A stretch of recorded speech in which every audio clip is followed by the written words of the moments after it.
My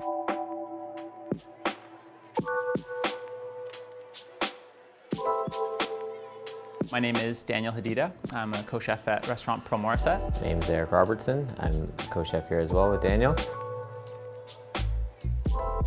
Restaurant Pearl Morissette is unique in many ways in how we operate. As you enter, we really try and fill the space with a lot of warmth and a lot of life.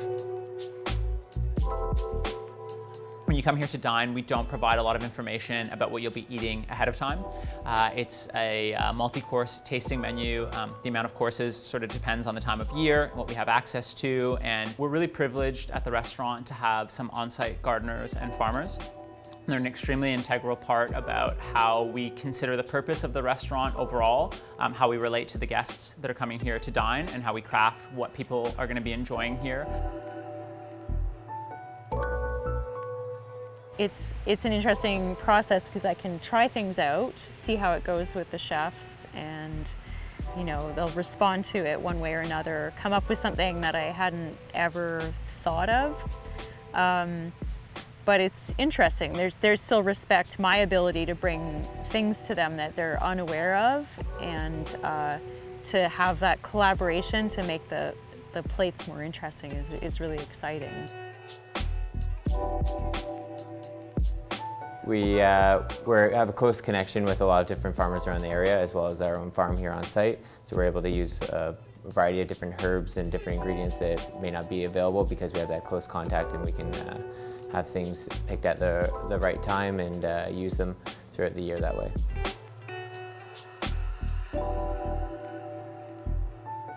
We work within a holistic context, and that is that we are a regenerative farm, so we're always constantly giving back. But a lot of it has to do with what the chefs want and what they're interested in, but they don't really dictate what we grow. So they can take an ingredient that we pull from the field that we think is absolutely perfect. So we'll pull perfect broccoli and be like, here, and then they get to work with that. And they'll let us know what they liked, what they didn't like, what they want more of, what they want less of.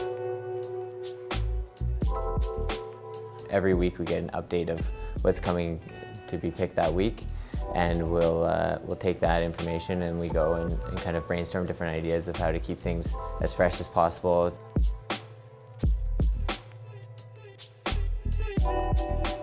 So we were really conscientious towards the importance of having a holistic and mindful approach towards both the social, ecological, and economic impacts and benefits of the business.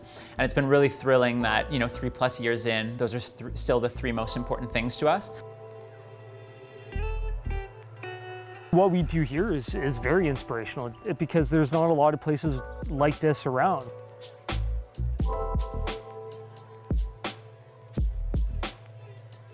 If the guests can come away with being like almost in awe, being like, I don't even know what I experienced there.